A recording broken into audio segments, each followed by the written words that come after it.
और चलिए बुलेटिन की शुरुआत करेंगे एक बेहद अहम खबर के साथ, जहां न्यूज 18 की मुहिम आखिरकार रंग लाई है। तंजानिया में फंसे कांगड़ा के ब्रह्मदास अपने देश वापस लौट आए हैं और वो अब अपने गांव कांगड़ा के बैजनाथ पहुंच चुके हैं। ब्रह्मदास तंजानिया में राज प्रोसेस नाम की कंपनी में काम करते थे। पत्नी के इलाज के लिए ब्रह्मदास ने इस्तीफा दिया था, जिस पर कंपनी ने काफी दिनों बाद ब्रह्मदास का इस्तीफा मंजूर तो किया, लेकिन उनका पासपोर्ट अपने पास ही रख लिया था। तंजानिया में ब्रह्मदास फंस चुके थे। ऐसे में उन्होंने न्यूज 18 के जरिए गुहार लगाई। न्यूज 18 ने उनका पूरा साथ दिया, उनके लिए मुहिम चलाई और आज वो अपने देश वापस लौट चुके हैं। तो बड़ी खबर आपको बता रहे हैं, जहां ब्रह्मदास कांगड़ा के बैजनाथ के एक दूर इलाके के रहने वाले हैं और अब वो अपने देश वापस लौट आए हैं। आपको बता दें कि ब्रह्मदास नौकरी के सिलसिले में तंजानिया गए हुए थे और उनकी घर में उनकी धर्मपत्नी की तबीयत सही नहीं थी, ठीक नहीं थी। इसकी वजह से उन्होंने वहां इस्तीफा दिया। हालांकि उनका इस्तीफा तो कई दिनों बाद मंजूर कर लिया गया, लेकिन उनका पासपोर्ट कंपनी ने अपने पास रख लिया था, जिसकी वजह से वो काफी परेशान थे और उन्होंने न्यूज 18 से गुहार लगाई। न्यूज 18 ने अपना सामाजिक दायित्व निभाते हुए उनकी घर वापसी में जो सहयोग था वो जितना संभव था वो दिया और उसके बाद अब बड़ी खबर कराई है, जहां ब्रह्मदास तंजानिया से वापस अपने देश लौट आए हैं। स्वदेश वापसी के बाद ब्रह्मदास ने न्यूज 18 से खास बातचीत की और न्यूज 18 को शुक्रिया कहा। साहब, बहुत मुबारकबाद आपको और बहुत खुशी की बात है कि अब अपने स्वदेश आप पहुंच चुके हैं, अपनों के दरमियान हैं। कैसा महसूस कर रहे हैं? नमस्कार जी। नमस्कार, कैसे हैं आप? बहुत बढ़िया है। सबसे पहले तो मैं न्यूज 18 को बहुत बहुत धन्यवाद देना चाहता हूँ। आपका बहुत सहयोग मुझे मिला, तो इस मैटर को आगे तक हमने अपने जैसे पहुंचाया, तो ये आज हमें सफलता मिली है आपके माध्यम से जी। अच्छा, क्या पैगाम देना चाहेंगे देशवासियों के? बहुत सारे लोगों के अपने जो हैं दूसरे देशों में होते हैं, फंसे हुए होते हैं, कोई चारा नहीं निकल पाता है। आप अपने स्वदेश पहुंच चुके हैं, आप उनके लिए क्या कहना चाहेंगे? उनके घर वालों के लिए क्या कहना चाहेंगे कि परेशान मत हो, हिम्मत और हौसला रखें? और आपके साथ जो पेश आया उसको जरा सा बहुत जल्दी लफ्जों में अगर बयान कर पाए तो। हाँ, जो मैं बस वही, आप अगर ऐसा आप किसी को अगर प्रॉब्लम हो तो न्यूज 18 का सहारा ले ले, बस मैं यही बोलता हूँ। और वहीं ब्रह्मदास जब तंजानिया में फंसे थे तो उन्होंने न्यूज 18 के जरिए स्वदेश वापसी की गुहार लगाई थी। उन्होंने उस समय रोकर अपना पूरा दर्द बयां किया था, सुनिए। आप घर में रहते हैं, कमरे में रहते हैं, क्या सिचुएशन है, क्या फील करते हैं? घर को मिस करते हैं, हिमाचल को मिस करते हैं?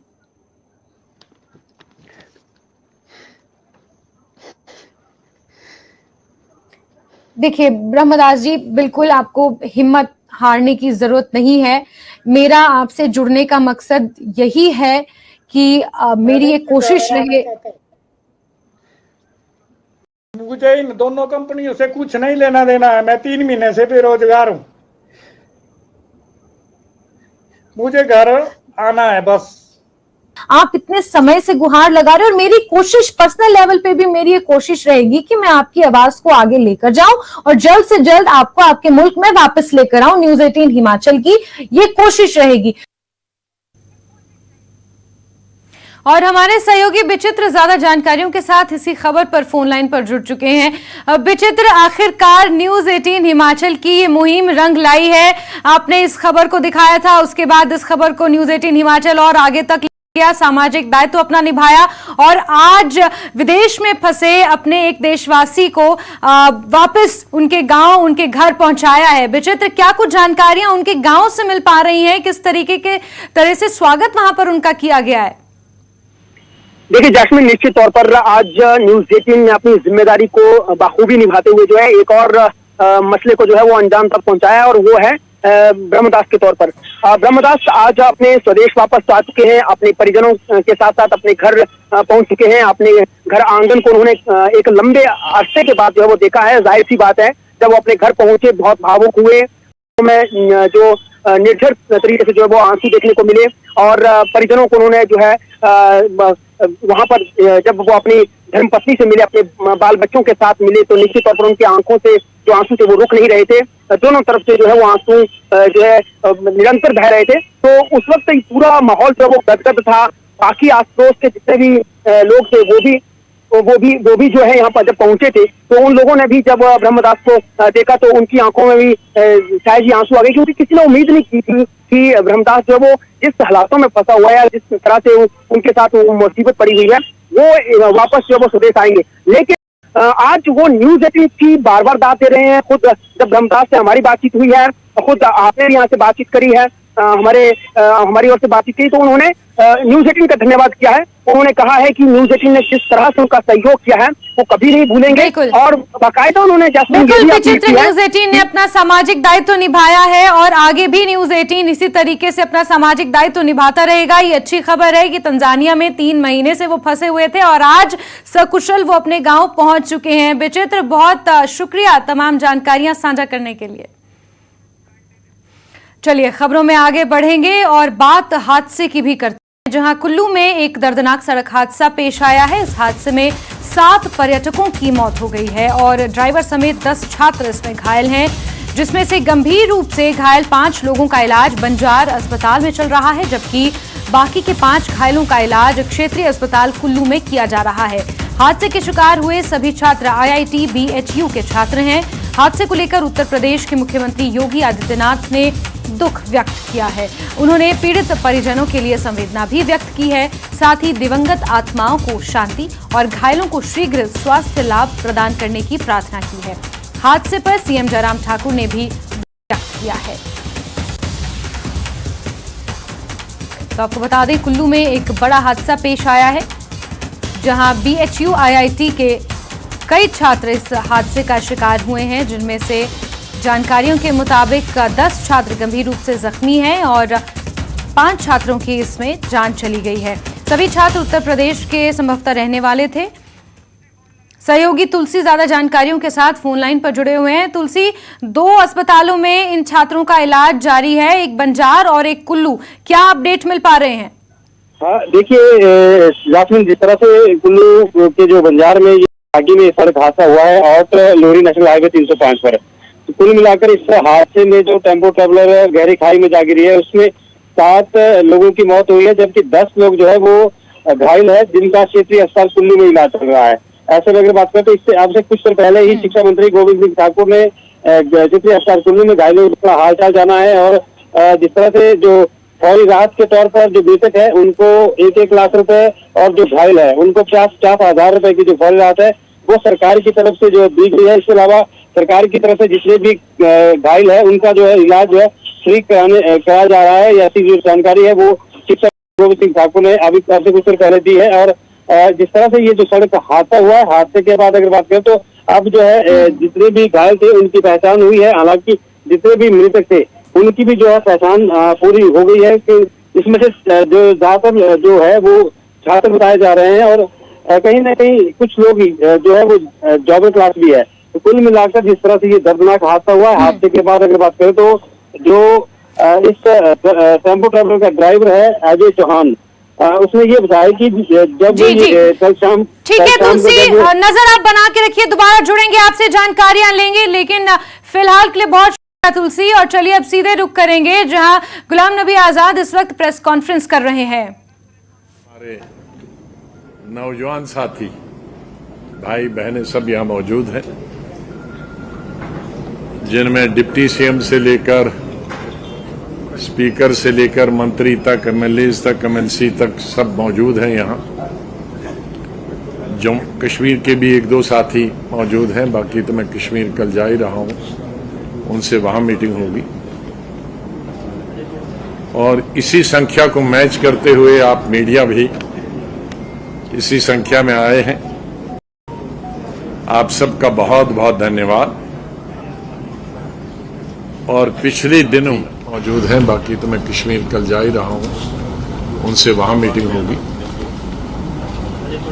और इसी संख्या को मैच करते हुए आप मीडिया भी इसी संख्या में आए हैं, आप सबका बहुत बहुत धन्यवाद। और पिछले दिनों में जब से हमने नई पार्टी की चर्चा की और जम्मू कश्मीर में आए, तो चाहे वो स्टेट का मीडिया हो या नेशनल मीडिया हो, उनका सबका मैं आभार प्रकट करता हूं कि आप सब ने उसको बहुत अच्छी पब्लिसिटी दी। और मुझे पूरा विश्वास है कि इलेक्शन तक ये जितनी जितनी गतिविधियां हमारी बढ़ती जाएंगी, उतना ही आपका सहयोग भी बढ़ता जाएगा। बड़ी बेताबी से हमारे साथी जम्मू कश्मीर के और मीडिया और पूरी कंट्री के जो हमारे शुभचिंतक हैं या सहयोगी हैं, वो सबसे पहला यही क्वेश्चन करते हैं कि पार्टी का नाम क्या हो, उसका झंडा कैसा हो।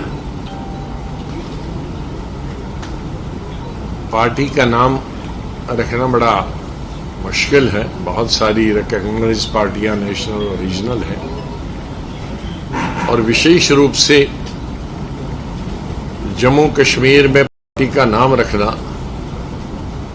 और भी मुश्किल होता है। यहां डाइवर्सिटी है हमारी स्टेट में, सौभाग्य की बात है। बड़े 2 रीजन हैं और फिर उनके अंदर सब रीजन्स हैं, जिन सब रीजन्स में अलग अलग भाषाएं हैं, हमारे कल्चर की अलग अलग रिवायतें हैं। तो सबकी समझ में आए, जम्मू के लोगों की, कश्मीर के लोगों की, और जो गांव देहात में रहते हैं, मजदूर हैं, व्यापारी हैं, पढ़े लिखे लोग हैं, या हल चलाने वाले हमारे किसान हैं, शहरों में गाने इधर आरसपुरा से लेकर और कश्मीर से लेकर और दूर दराज इलाकों, उनकी जबान पे भी आना चाहिए। मेरे ख्याल में मेरे पूरे साथियों ने, दोस्तों ने पूरे हिंदुस्तान से तकरीबन 1,500 के करीब नाम भेजे। कुछ पूरे उर्दू हैं, कुछ पूरे संस्कृत में है, लेकिन मैं तलाश कर रहा था, जैसे पंडित जवाहरलाल नेहरू ने कहा था कि हिंदी और उर्दू का मिक्स जो होता है वो हिंदुस्तानी होता है, और हिंदुस्तानी वो भाषा है जो हम घर में सब धर्मों के लोग, सब जबानों के लोग बोलते हैं, विशेष रूप से सेंट्रल इंडिया और नॉर्दर्न इंडिया में, दक्षिण को छोड़कर। तो वो नाम तलाश करने की कोशिश थी, प्रयास थी, और उसके बाद हम इस नतीजे पे आए कि लोकतंत्र भी बीच में हो, उस नाम के शांति भी उसके अंदर हो, और स्वतंत्र भी हो, स्वतंत्र विचारधारा से हो, सोच से हो, और अपनी सोच। पिछले दिनों कई लोगों ने हम पर आरोप लगाए, उस पार्टी इस पार्टी से समझौता। हमारा सिर्फ अपने दिल और दिमाग से समझौता है, और जम्मू कश्मीर की जनता से समझौता है, और किसी पार्टी से समझौता नहीं। न हमने किसी पार्टी से कंसल्ट करके पार्टी बनाई है, हमने सिर्फ अपने साथियों जो यहां बैठे हैं और जो कश्मीर में बैठे हैं, उनसे विचार करके ये पार्टी बनाई है। किसी पार्टी का इसमें कोई रीजनल हो, नेशनल हो, कोई कानो कान खबर नहीं है, और न नाम की खबर है, न पार्टी बनाने की खबर थी, और न ही किसी पार्टी की सोच हमको प्रभावित कर सकती। हमारी अपनी सोच, अपना दृष्टिकोण अलग है, अपनी विचारधारा, वही विचारधारा जो गांधी जी की विचारधारा उन्होंने हमें दी, जिस विचारधारा से हमको आजादी मिली, और उस विचारधारा के साथ हमारे देश के करोड़ों किसान, मजदूर, नौजवान और फ्रीडम फाइटर थे, वही विचारधारा हमारी चलेगी। इसमें कोई भेदभाव की कोई गुंजाइश नहीं होगी। हमारी नीतियां जातिवाद और धर्म से प्रेरित नहीं होगी, उनका कोई असर नहीं होगा। हम सबका धर्म और जाति हमारे दिल के अंदर है। कोई पूजा करेगा, कोई गुरुद्वारे में जाएगा, कोई मंदिर में जाएगा, कोई मस्जिद में जाएगा, कोई चर्च में जाएगा, पूरी आजादी है। लेकिन जो राजनीति में वो टपकना नहीं चाहिए। हमारा राजनीति में हमारे सामने सब धर्मों का सम्मान है, सब धर्मों की इज्जत है और सब पार्टीज की भी इज्जत है। इसके साथ साथ ही मैं ये भी कहना चाहूंगा कि मैं अपने साथियों से मैंने कल निवेदन की, मैंने सब लोगों से मीटिंगें की पूरा दिन, इसलिए आपसे मिला नहीं। सीनियर और हमारे नौजवान साथी हैं। मैं पिछले 2-1 हफ्ते से देख रहा, बहुत तू मैं हो रहा। मैंने शुरू में कहा था कि मैंने कभी किसी लीडर और किसी पॉलिटिकल पार्टी के बारे में नहीं, पार्लियामेंट के अंदर हो, विधानसभा के अंदर हो या जनसभाएं हो, कभी बात नहीं की।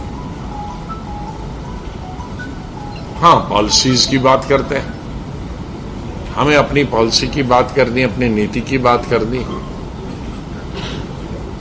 वो हमारी मुखालिफ जो है साथी पार्टियां, वो हमारे दुश्मन नहीं। हमको एक फर्क ड्रॉ करना पड़ेगा कि दुश्मन और पॉलिटिकल पार्टी, ये दुश्मनी और पॉलिटिकल पार्टीज दो मुख्तलिफ चीजें। पॉलिटिकल पार्टीज हमारे पॉलिटिकल कम्पिटिटर्स, चाहे लेजिस्लेशन में हूं, पार्लियामेंट में हूं, या चाहे वो जिला परिषद में हो, पंचायत समिति में हो, सरपंच में हो, उप सरपंच में हो, वो हमारी कंपटीशन है। जैसे स्टूडेंट आपस में फर्स्ट क्लास फर्स्ट के लिए compete करते हैं, लाखों लोग उसमें पार्टिसिपेट करते हैं। कोई सेकंड डिवीजन के लिए करते हैं, जो नहीं compete करते हैं वो थर्ड डिवीजन में आ जाते हैं, कोई फेल हो जाता है। लेकिन वो दुश्मन नहीं है, एक क्लास में रहते हैं। तो इसी तरह से जितने भी पॉलिटिकल पार्टीज हैं, उनकी विचारधारा कुछ हो, उनका स्लोगन कुछ हो, वो जनता पर है कि वो उनकी लीडरशिप मानती हैं या उसकी विचारधारा कबूल करती हैं, या उनकी सोच को कबूल करते हैं, या उनके मैनिफेस्टो को एक्सेप्ट करती हैं या ना करती हैं। हमें अपनी बात कहनी, हमें किसी लीडर के खिलाफ कोई शब्द नहीं बोलना, उनको देने दो। हमें लोगों के को देने के लिए बहुत कुछ, जिनको लोगों के देने के लिए कुछ नहीं होगा वो गालियां देगा। हमारे पास गालियां नहीं, हमारे इतना, चूंकि एक रीजनल पार्टी है, ये मैं कह सकता हूं और हमारे साथियों को मालूम, हमारा वक्त जो था वो डेवलपमेंट का था, विकास का था, ट्रिपल शिफ्ट का था, डबल शिफ्ट का था, ईमानदारी का था। कानून हमने बनाया कि जिसकी संपत्ति अपनी इनकम से ज्यादा होगी वो संपत्ति सरकार की हो। कई लोगों की संपत्ति हमने जब्त की, प्रोसेस में बहुत सारे थे, उसके बाद उसको परस्यू नहीं किया। और मेरे ख्याल में रिकॉर्ड है मेरे वक्त में, पूरे हिंदुस्तान में 6 दिन हफ्ते में असेंबली चली, जो कि हिंदुस्तान का पहला रिकॉर्ड है। कोई असेंबली पार्लियामेंट 6 दिन नहीं चलती, तो असेंबली में भी 12-12 बजे तक भी चलती। तो कोई भी आप चीज ले लो, उसमें हमें कई महीने लगेंगे वो कहने के लिए। मुझे याद है कि जब मैंने अपनी कारकर्दगी पर विधानसभा में बात की थी, तो शायद वो हिंदुस्तान का और दुनिया का पहला रिकॉर्ड होगा मैं जब अपनी परफॉर्मेंस के ऊपर विधानसभा में किया, जिसमें 100% प्रेजेंस थी, विधानसभा में 4 घंटे मैंने भाषण किया और 2 मिनट के गैप के बाद काउंसिल में 3.25 घंटे के बाद, तो 2 मिनट के गैप के अंदर 7.25 घंटे, ये मेरे ख्याल में हिंदुस्तान का और दुनिया का रिकॉर्ड होगा। असेंबली से आप ले सकते हैं, काउंसिल से ले सकते हैं, तो कुछ परफॉर्मेंस ही किया होगा, तभी तो सुनते थे लोग। तो इसलिए मेरे साथियों के पास वो तमाम कहने के लिए हैं, उन तमाम को हम रिपीट करेंगे। अगर लोगों ने हम पर विश्वास किया, हम पर भरोसा किया, हमारे काम पर भरोसा किया, तो हमें गाली देने की क्या जरूरत है? हाँ, जिन्होंने कुछ काम नहीं किया हो वो गाली देंगे। इसलिए ये मेरे साथियों के लिए है और मैं मीडिया से भी कहूँगा उस चीज़ को थोड़ा कम हाईलाइट करें। अब हम 21वीं सदी में रहते हैं, कल्चर्ड सोसाइटी है, पढ़े लिखे सोसाइटी है, उसमें लोग पसंद नहीं करते। मुझे मालूम है कि आप नाम का बहुत उत्सुक, और ये भी मालूम है कि जो ये नाम बताऊंगा आप भाग जाएंगे। नहीं, इसलिए नहीं भागेंगे कि उसके बाद सुनना नहीं चाहेंगे कुछ। तो इसलिए मैं जो अपनी बात पहले सुना दूं और उसके बाद आखिर में वो बता दूं।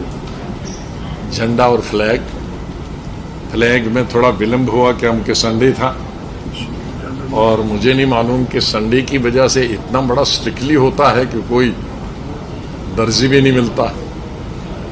क्योंकि कुछ सोचा तो मैंने दिल्ली में अपने साथियों के साथ था, लेकिन मुझे शेयर अपने यहाँ के स्टेट के साथियों के साथ भी वो शेयर करना था, और उसमें कुछ चेंजेस लाई। तो जो मैं दिल्ली से बना के लाया था वो बेकार हो गया, इसलिए, और यहाँ दर्जी नहीं मिला। अब किसी को उठा एक आध पीस में जेब में लाया। नहीं, आपने ये तो डंडा पीटने का लाया है लगता है। तो अच्छा, चलो बच्चों ने, नहीं ठीक है, नहीं अभी यही काफी डंडा का, चलो ठीक ही लगाया है, उल्टा लगाया है। चलो मैं ठीक करूंगा, उल्टा भी लगाया है, क्योंकि इस बच्चे को नहीं मालूम कौन सा डंडे की तरफ रखना है और कौन बाहर रखना है। तो मैं अब काम की बात, हाँ 2-3 चीजें और कहना चाहूं उनसे, क्योंकि आज फसल का मौसम है, काटने का और घास काटने का, और कश्मीर में सेब का। तो यहां सबसे पहले मैं कहूंगा कि ये निवेदन करूंगा सरकार से कि अब ये जो हमारा दरबार है, जिससे हमारी इकॉनमी चलती थी जम्मू की, जम्मू में अगर देखेंगे, मैं जब चीफ मिनिस्टर था मैं भी सोचता था दरबार को पैसा बचाऊं।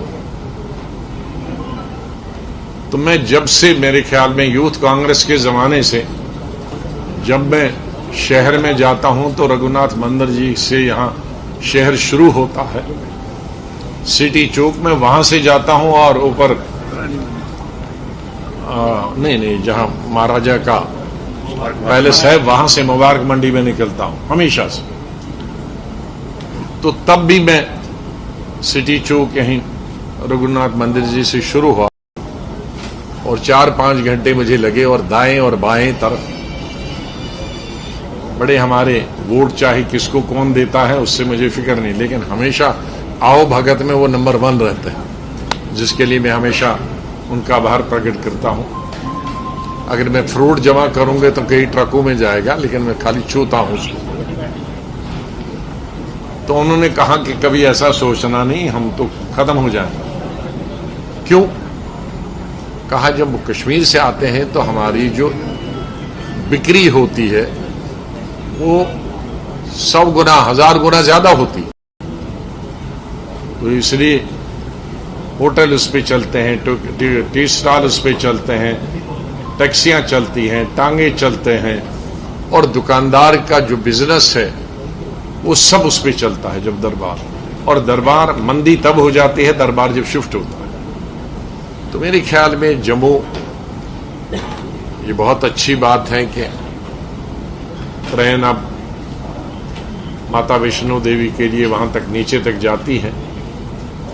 उसका बहुत सारे श्रद्धालुओं को, लाखों श्रद्धालुओं को जो हैं माता के, जो जाना चाहते हैं, उनको फायदा होता है। लेकिन जम्मू का कारोबार उससे ठप हो गया। उससे हमारी टैक्सी का काम बन गया, जो जाते थे यहाँ आते थे, रात के होटल्स का, टी स्टॉल्स का, दुकानों का। तो उसका एक ही इलाज है कि दरबार में लोग आए ज्यादा से ज्यादा। और मैं जम्मू के लोगों से भी अपील करूंगा कि जो बीच में दीवारें बन गई, उन दीवारों को तोड़ना शुरू करें, क्योंकि हम इंटरडिपेंडेंट हैं। आज से हजारों सालों से जम्मू डिपेंडेंट है कश्मीर पर, कश्मीर डिपेंडेंट है जम्मू। जब स्टेट को डाउनग्रेड और 370 को डाउनग्रेड करने, ये खत्म करने के बाद मैं यहां जम्मू आया और कश्मीर भी गया सुप्रीम कोर्ट की परमिशन लेकर।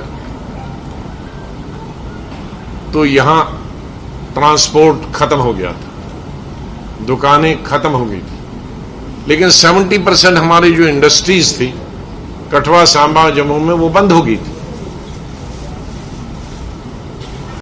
तो मैंने कहा उनसे क्यों बंद हो गई? उनमें से 60% का सामान सब कश्मीर जाता था। मुझे नहीं मालूम था पहले, मैं सोचता था ये कठुआ वाला है, पंजाब वगैरह जाता। नहीं, कहा कि हमारी जो मार्केट है वो कश्मीर है। तो कश्मीर जब बैठ गया, कठुआ सांबा वाले बैठ गए। तो उसका मतलब है कि हमारे लाखों लोगों को जो एम्प्लॉयमेंट मिलती है कठुआ, सांबा, जम्मू में, इंडस्ट्रीज में, अगर कश्मीर बैठ गया तो ये भी बैठ गए। तो टैक्स, हमारा ट्रांसपोर्ट बैठ गया, बिजनेस बैठ गया, क्योंकि आड़ती सब यही जम्मू, वो फिर सीधे अमृतसर भाग देंगे। तो मैं निवेदन करूंगा दोनों रीजन की कि ये जो दूरियां हैं उनको खत्म कर दे, ये आर्टिफिशियल दीवारें जो है इनको तोड़े और एक दूसरे का स्वागत करें, और ताकि कश्मीर को भी फायदा हो। जम्मू कश्मीर की इस वक्त सबसे बड़ी प्रॉब्लम आ रही है वो है फ्रूट गोर्स। कश्मीर में भी 3 चीजों का बहुत नुकसान हुआ पिछले 3-4 सालों से। एक तो टूरिज्म इंडस्ट्री का, दूसरा हॉर्टिकल्चर का, तीसरा हैंडीक्राफ्ट्स का। अब हॉर्टिकल्चर, टूरिज्म अच्छा है कि इस साल अच्छा हुआ समर में, चलो फायदा हुआ। हॉर्टिकल्चर भी इस दफा बम्पर क्रॉप, लेकिन बम्पर क्रॉप का फायदा तब होगा कि ये दिल्ली की मंडियों तक पहुंच जाए। जो लोग सेब के बारे में नहीं जानते हैं, जैसे पुरानी मिसाल है कि एक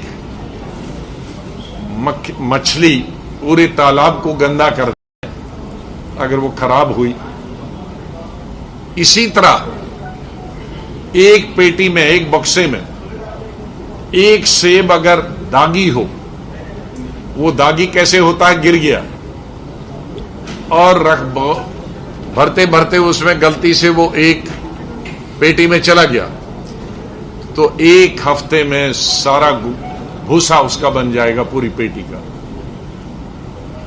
तो इसलिए हर पेटी में कोई न कोई एक सेब तो गलत जाता है, जो गिर गया होगा और भर दिया, बहुत अच्छा है, लाल पीला है, लोगों ने समझ गया इसके तो पैसे आएंगे, चाहे दाग है लोगों। तो इसलिए अगर सेब की ट्रक रातों रात दिल्ली ना पहुंचे, मंडी न पहुंचे, तो आपका वो फसल, ऊपर वाले ने तो बम्पर दिया, लेकिन हमारी गलती की वजह से वो रुक गया। 5-5 रामबन वो बहरहाल रुक गया। मेरी गवर्नमेंट से और ट्रैफिक वालों से गुजारिश होगी, गवर्नर साहब से मैंने कोशिश की तो शायद वो छुट्टी पे हैं, फिर मैं बात करूंगा। लेकिन ट्रैफिक वालों से मेरी गुजारिश है कि अभी 1 महीना कश्मीर से फ्रूट को जम्मू आने के लिए और पूरी जहां जहां उसका डेस्टिनेशन हो मंडियों में जाने के लिए वही प्रायोरिटी रहनी चाहिए जो हम एम्बुलेंस को देते हैं। एम्बुलेंस जब चलती है तो सब दाएं बाएं हो जाती है, यही प्रायोरिटी दी जाए, वरना हमारे बम्पर क्रॉप का कोई फायदा नहीं। ये मेरा उनसे निवेदन है। तो इस तरह से हमारे जम्मू कश्मीर की ये 2-3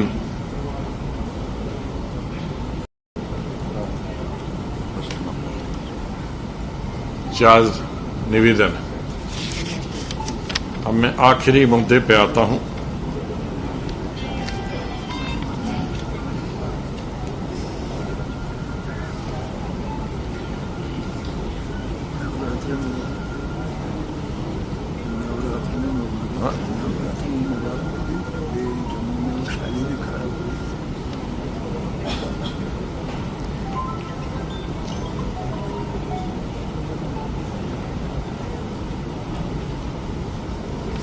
इससे पहले मैं ये एक दो चीजें और बताऊं। जम्मू में भी कुछ कंडी इलाकों में ये ज्यादा बारिश की वजह से और दूर दराज इलाकों में फसल बर्बाद हुई, उनका भी कंपनसेशन होना चाहिए। और नवरात्रि आज से शुरू हुई, मैंने इसका उल्लेख पहले ही कहा है, आज नहीं कहा लेकिन हफ्ता भर पहले, कि मैं पहले 23 तारीख को ये अनाउंस करना चाहता था, फिर देखा कि श्राद्ध है, तो हमने सोचा कि नवरात्रि के पहले शुभ अवसर पर हम भी एक नई शुरुआत करें। तो इस अवसर पर जबकि हमने नई पार्टी की शुरुआत की है, इस अवसर पर मैं जम्मू कश्मीर के सभी मेरे भाइयों को और देशवासियों को नवरात्रि की शुभकामनाएं देता हूं। और अल्लाह करे, भगवान करे कि हमारे देश में शांति हो, सब प्यार से रहें, अमन से रहें, हमारी स्टेट में भी सब शांति अमन से रहें, खुशहाली हो, सब खुश रहें, सब धर्मों के लोग, सब जातियों के लोग जहां जहां भी है। पार्टी का नाम है डेमोक्रेटिक आजाद पार्टी।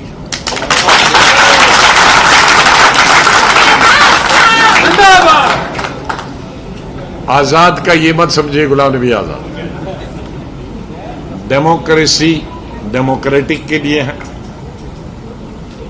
कि पूरी स्वतंत्र होगी, जिसका मैंने उल्लेख पहले किया कि अपनी सोच होगी, किसी भी पार्टी से, किसी भी लीडर से, किसी भी ग्रुप से प्रभावित नहीं होगी,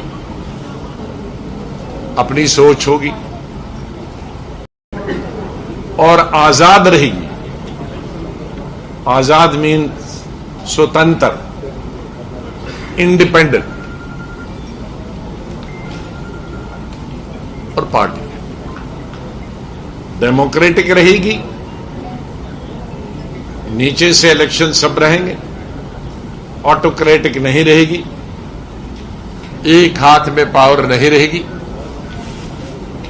जो हमारा कॉन्स्टिट्यूशन होगा उसमें प्रावधान होगा टोटल डेमोक्रेसी के आधार, और पार्टी की जो सोच होगी वो स्वतंत्र होगी, आजाद होगी। हमारी पार्टी का जो फ्लैग है,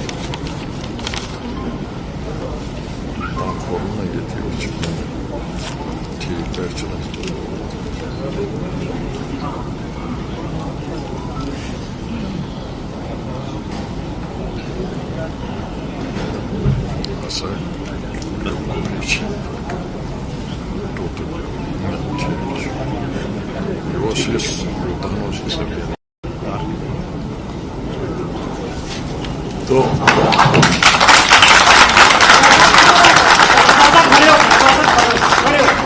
फिर ये सब खड़े होंगे तो ना ना ना, फिर सब खड़े होंगे तो पिछड़े वालों को कुछ। भारत माता की जय, भारत माता की जय, भारत माता की जय। मत रखो, क्यों तुम मत रखो, क्यों देते हो?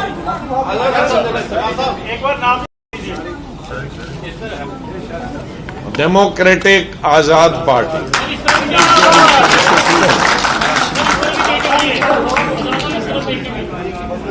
नहीं भाई, वो एक पर ही फोकस होगा। हो गया। अब मैं डिफाइन करूंगा तीनों कलर को।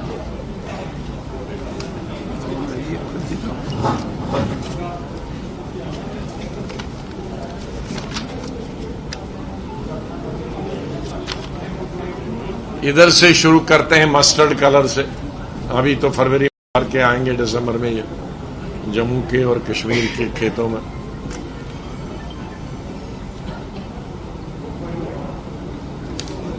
इसका मतलब हुआ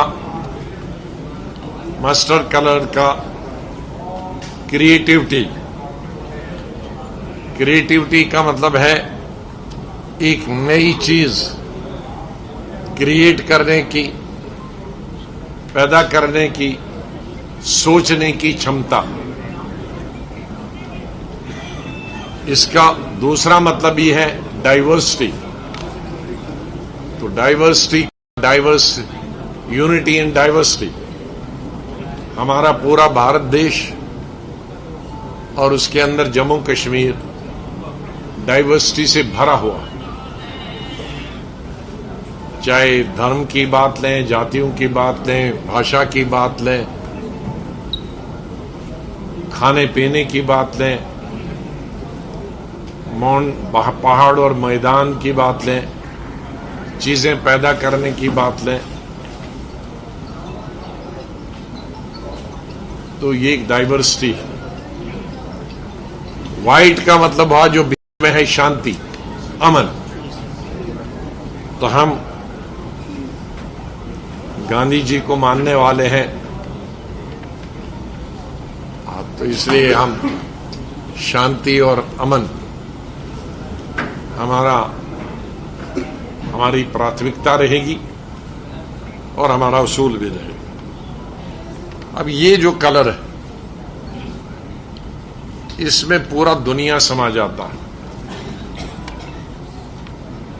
इसके इतने मतलब हैं। ये डार्क ब्लू कहिए, ये समंदर की गहराई से लेकर आसमान की ऊंचाइयों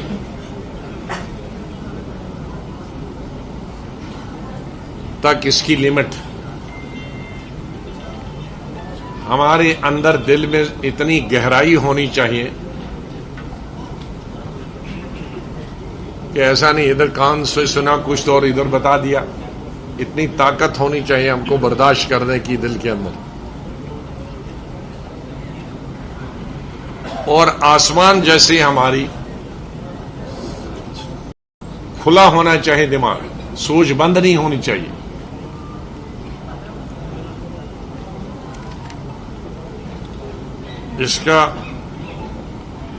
इसके साथ साथ जो दूसरे मतलब हैं, ओपन स्पेस, खुला जगह, फिर फ्रीडम, आजादी, सोचने की, बोलने की आजादी, इंट्यूशन, अंतर्ज्ञान, इंट्यूशन भी आनी चाहिए। फिर इमेजिनेशन, कल्पना, फिर इंस्पिरेशन होनी चाहिए। इंस्पिरेशन होनी चाहिए, प्रेरणा। हमारे जो आइंदा आने वाले मेरी पार्टी में जो लोग होंगे वो इंस्पिरेशन बनने चाहिए, क्लीन होने चाहिए, साफ सुथरे होने चाहिए, राजनीति में सेवा की भावना से आने चाहिए, पैसे बनाने की भावना से नहीं आनी चाहिए, ताकि उनको देखकर हमारे आने वाले जो बच्चे या बच्चियां हैं शहर में देहात, वो इनको इंस्पायर कर सकते हैं, उनसे प्रेरणा मिल सकती है। गांधी जी को आज कितने साल हो गए, पौना दशक हमसे जुदा हुए। हम लोगों की उनकी शक्ल नहीं देखी, फोटो देखी, लेकिन उनके कार्य से, उनकी सोच से, उनकी विचारधारा से आज भी हम हिंदुस्तान में नहीं, दुनिया के करोड़ों लोग उनसे प्रेरणा लेते हैं। मैं अपने साथियों से कहूंगा कि वो इस तरह से अपनी सोच और जिंदगी में ढालें अपने आप को कि आने वाली नस्लों के लिए प्रेरणा। फिर सेंसिटिविटी, हिसास, जज्बात, शीलता, ये होनी चाहिए। फिर ब्लू, गहराई होनी चाहिए, भरोसा होना चाहिए, लॉयल्टी एंड सिंसियरिटी होनी चाहिए, वफादारी होनी चाहिए। आज वफादारी जरा पॉलिटिक्स में कम हुई, शाख शाख पे कौन ज्यादा जंप लगा सकता। जिसकी कम रेस है तो वो एक एक पेड़ पे, जिसकी ज्यादा रेस है वो 3 पेड़ों को फलाद के जाता है। तो इसमें सिंसियरिटी को ज्यादा प्राथमिकता देंगे, समझदारी को प्राथमिकता देंगे, विजडम और कॉन्फिडेंस, एतबार को, स्टेबिलिटी, स्थिरता, ये तमाम चीजें हों।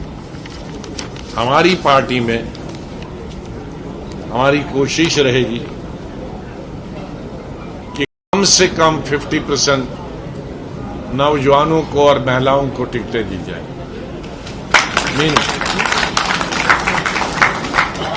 ताकि आने वाले नस्लों के लिए यहां कोई एज बार हम नहीं रखेंगे।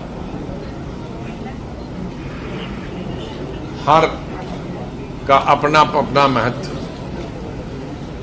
नौजवान और बुजुर्ग को एग्जिस्ट करेंगे। जैसा हमारा समाज है, जैसा भगवान ने हमें बनाया है, कोई भगवान उठा के नहीं लेता है एक एज के बाद। मेरे पास पार्लियामेंट में मिसाल हैं जो 90s में भी रहे,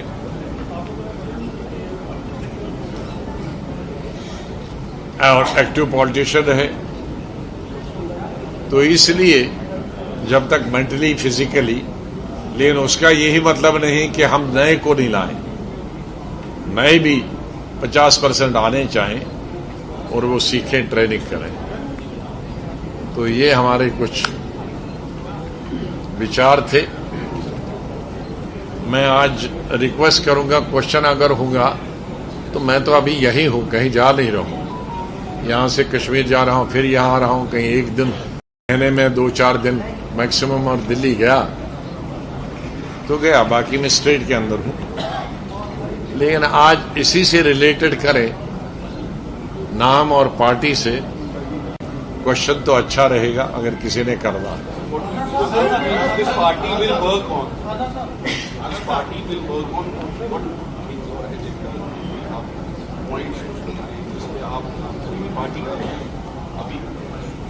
नहीं, सबसे प्राथमिकता हमारी ये पार्टी का रजिस्टर करना, लेकिन साथ साथ हम अपनी एक्टिविटीज जारी रखेंगे, क्योंकि इलेक्शन कभी भी हो सकता है। इसलिए हमें पार्टी क्या क्या एक्टिविटी करेगी ये तो मैं नहीं बता सकता। पार्टी एक्टिविटी तो ओपन में नहीं बताई जा सकती। वो जब हम एक्टिविटीज करेंगे तो आपसे तो आजकल खुर्दबीन लगी है, कोई भी छुप ही नहीं रही है। गांव में भी आपके चनज लगे हैं तो वो लगेगी, लेकिन उस पर खुलासा करना पब्लिकली ठीक नहीं है।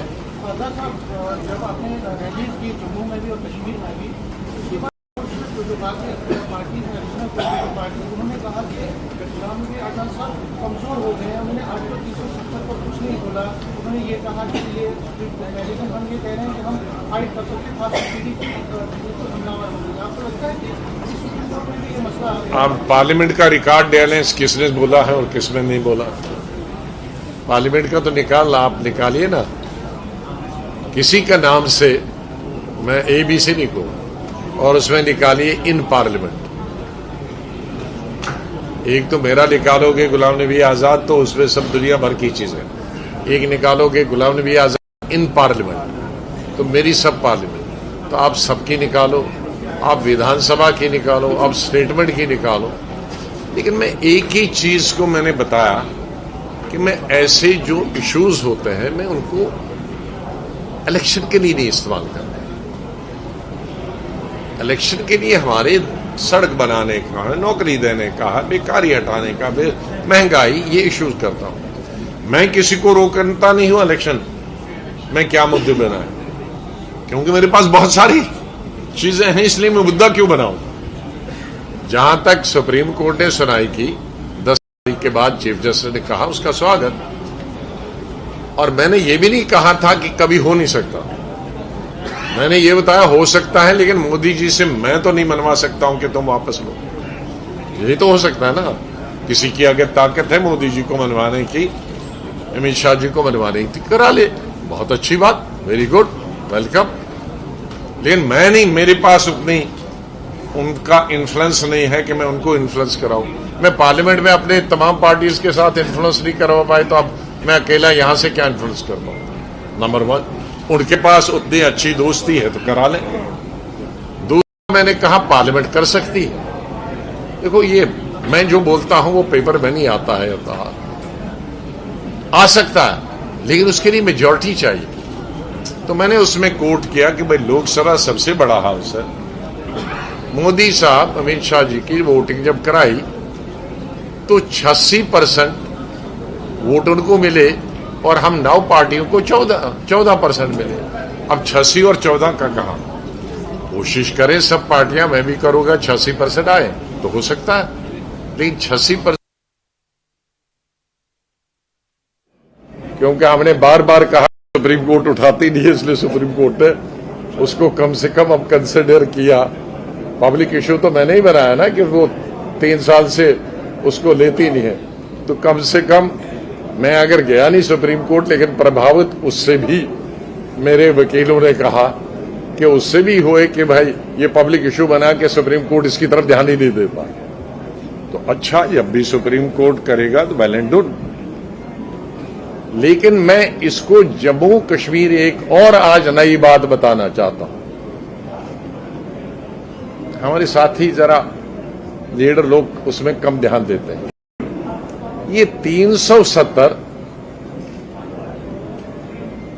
और जमीन पे जम्मू कश्मीर के लोगों का ही हक हो और नौकरी पे हक हो। अगर आप किताबें पढ़े तो दीज हैव इमिनेटेड फ्रॉम महाराजा हरि सिंह। महाराजा हरि सिंह जी ने बाय नोटिफिकेशन 1927 में और दूसरी नोटिफिकेशन 1932 में, पहला 1927 में hereditary state subject, domicile state subject. इसको लोग समझते हैं कश्मीरियों ने किया, ये महाराजा साहब ने किया, और मैं उनके दिमाग की दाद देता हूं, इतना फोरसाइटेड। और तब इंडिया यूनाइटेड था। पंजाब उस वक्त रिचेस्ट था, जिसका कैपिटल लाहौर था। लाहौर में मुस्लिम, जो आज वो पंजाब है उधर, उस वक्त भी पंजाब के सब मुसलमान बड़े सबसे जमींदार है, आज भी लाहौर वाला इज द रिचेस्ट।